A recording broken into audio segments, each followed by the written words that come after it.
Hi, I'm CRISTINA NUñEZ. I'm a contemporary artist.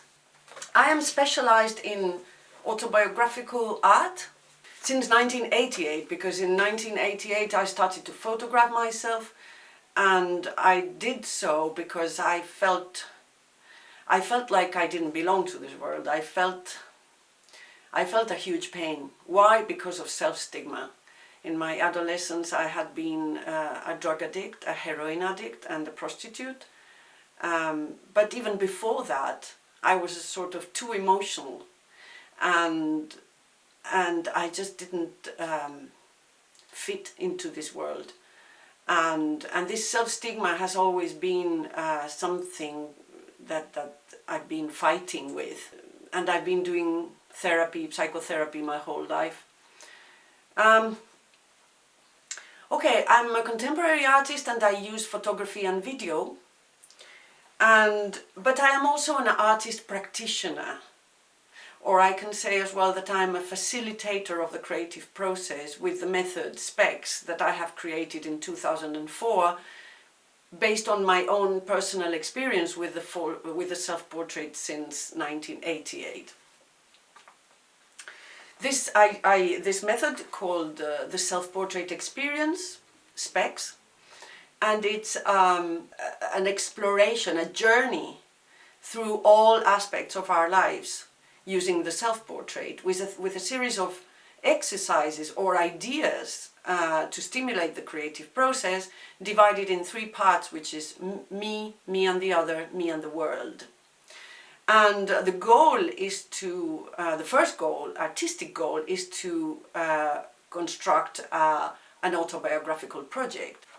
I teach my SPEX workshops around the world in prisons, mental health facilities, rehab centers, youth centers for youth, high schools, art academies, photography schools, universities, museums and galleries. In 2004 something happened, because I had been practicing the self-portrait as an internal practice, as a private practice.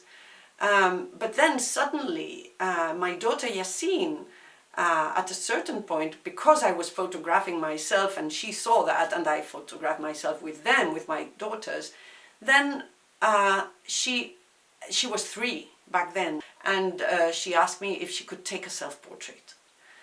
I was shocked. And she took an amazing series. And then it was then, in 2004, that I understood that this practice of mine could be useful for others. And it was then that I started to my research on why the self-portrait was so powerful. It was so powerful for me because I had realized that in a way that every time that I photographed myself, I felt empowered, and then I saw my daughter doing that, and therefore I said, well, I have sort of discovered something, and in this practice, there is something in this practice that is really useful for others as well, not only for me. And therefore I started to propose, to think of this method, SPEX, and to propose the self-portrait workshops around the world. And teaching others, so the aim and the result, the expected result, is that people broaden their perception of themselves. We take self-portraits, expressing emotions, that's one of the most important exercises, and then we see ourselves, and we don't delete the ugly pictures. We don't delete those pictures in which we don't recognize ourselves, because in fact it's really good that we don't recognize ourselves, because if photography, like Walter Benjamin says, has the power to access the unconscious, then what a fantastic opportunity to express something that the unconscious needs to express, and then look at it and learn from it as a process of knowledge of oneself. And therefore, so we look at it, yeah? We take these self-portraits, we don't like or recognize ourselves, but we look at these pictures in a way that I will show you how.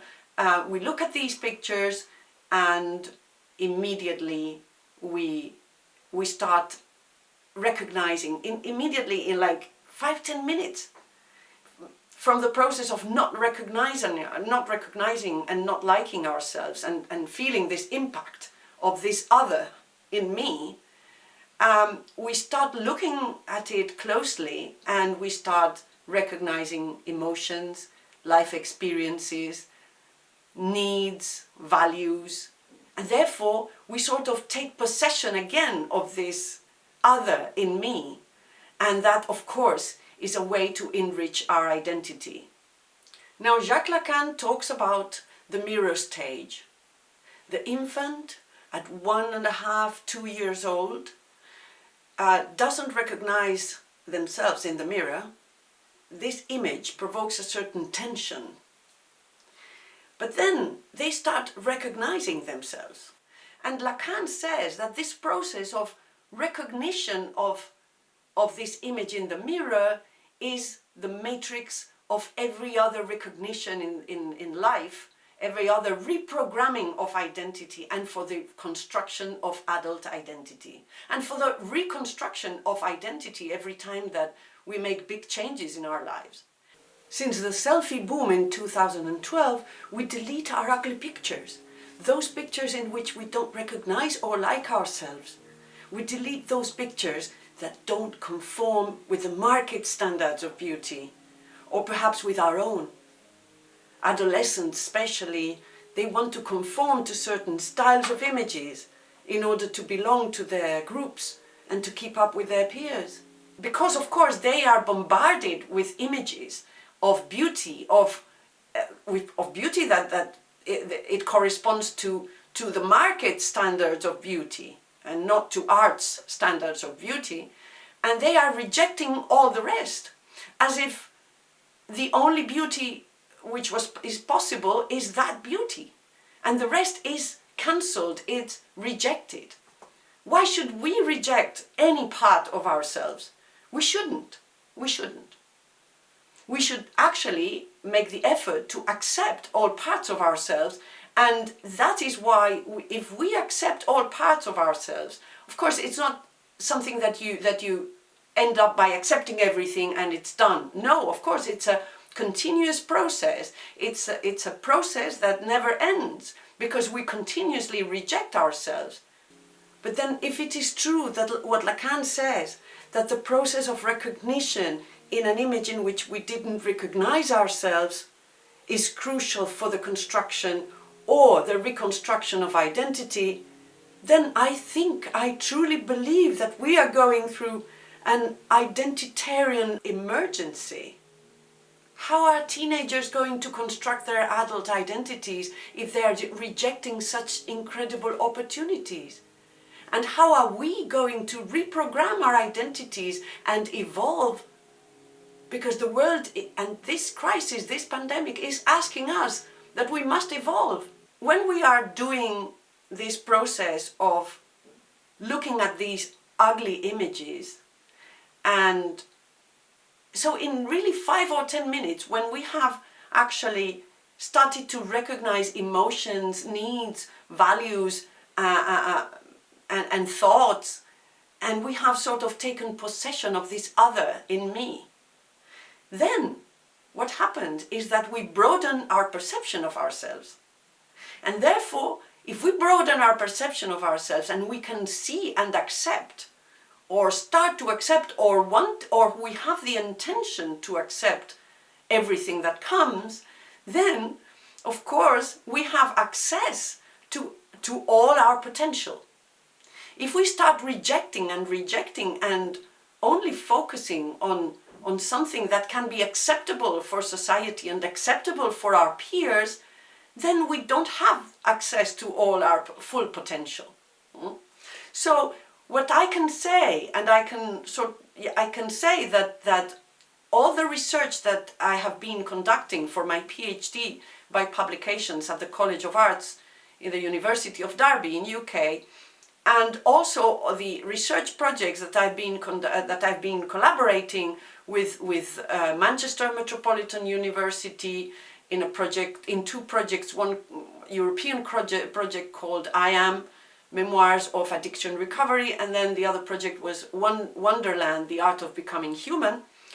Then the University of Grenoble, Stendhal University of Grenoble, Deakin University in Melbourne, the Catholic University in Milan. And in all these research projects, what happened is that the result was always the same. All participants were broadening their perception, their self-perception, and also perception of others. Yeah? So the broadening of self-perception, actually, I have been also working in prison for a long time, in several countries, and reading what Frank Porporino says. He's a criminal psychologist working in prison since a long time, and he says that in order to, because he has studied the issue of desistance from crime. Yeah. So he says, so how can we encourage prisoners to desist from crime? Yeah. We cannot show them how to do it.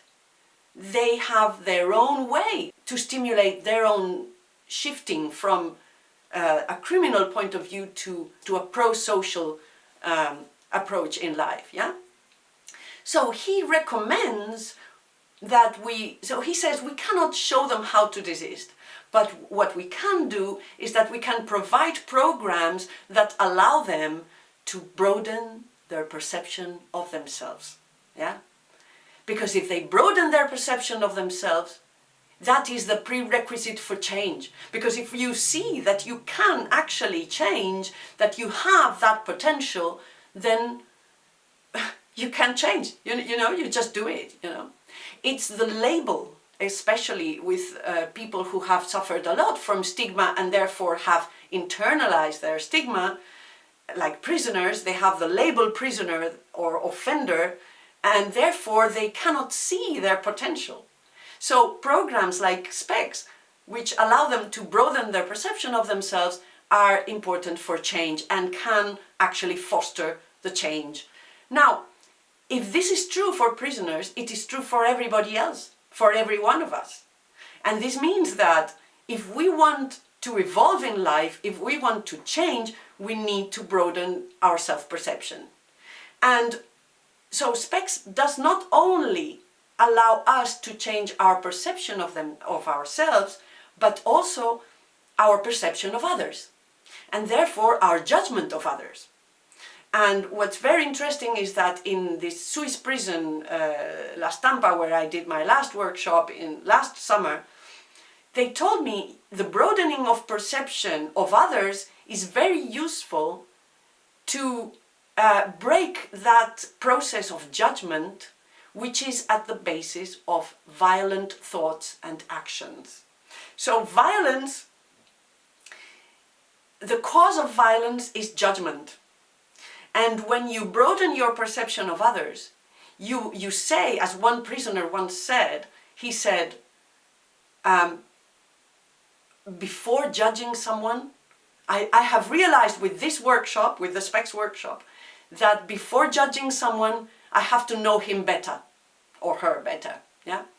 And therefore, broadening our perception of other people, it's just like we put judgment aside, and we realize that if we have all that potential, also others have all that potential.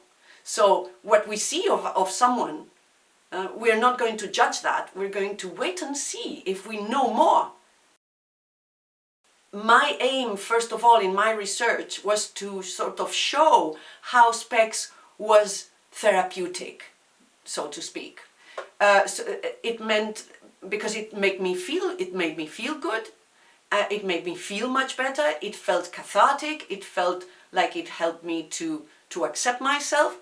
And therefore, I was using a psychological framework. Yeah. So I was using the therapeutic framework.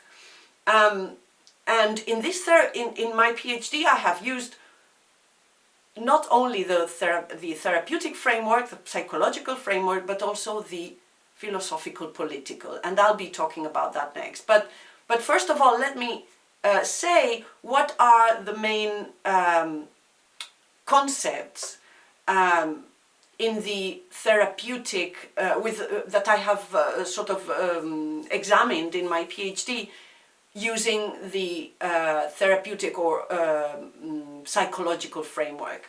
So first of all is the broadening of self-perception and perception of others, which I just said. Secondly is that the SPEX and the self-portrait allows us to access and to trigger an unconscious creative process, to allow unconscious material to emerge to consciousness, yeah, and therefore stimulate a process of knowledge. Then third, we are using our emotions. So what triggers this unconscious creative process is the expression of difficult painful emotions, yeah? And what happens is that emotions and pain are our best raw material for art. So the emotions and the creative process are deeply connected. It really triggers the creative process. And because the creative process is our unconscious best friend, so to speak, this is my thesis, of course, it brings out whatever needs to be expressed. And therefore, there is a sort of catharsis. The creative process helps us let go whatever needs to let go. And therefore, this is why I'm not a therapist, and I am not doing therapy, but I am using the creative process, which I know very well because I'm a professional artist, and I'm using this creative process, which in itself I know it is therapeutic. Yeah? I trust the creative process, that the creative process will let go whatever I need to see today and whatever I can deal with today. To me, it is safe because it's our unconscious that leads. I am not the leader. I'm just facilitating participants' creative process within my own creative process. And why do emotions trigger the creative process? How is the creative process triggered? Well, in the self-portrait, at the same time, we are author, subject, and spectator at the same time. Each one of these roles, the author, subject, and spectator, makes a sort of statement. The author says, I am representing myself, I am building my image, yeah? I am creating my image. The subject says, I exist, this is me. And the spectator says, I see myself.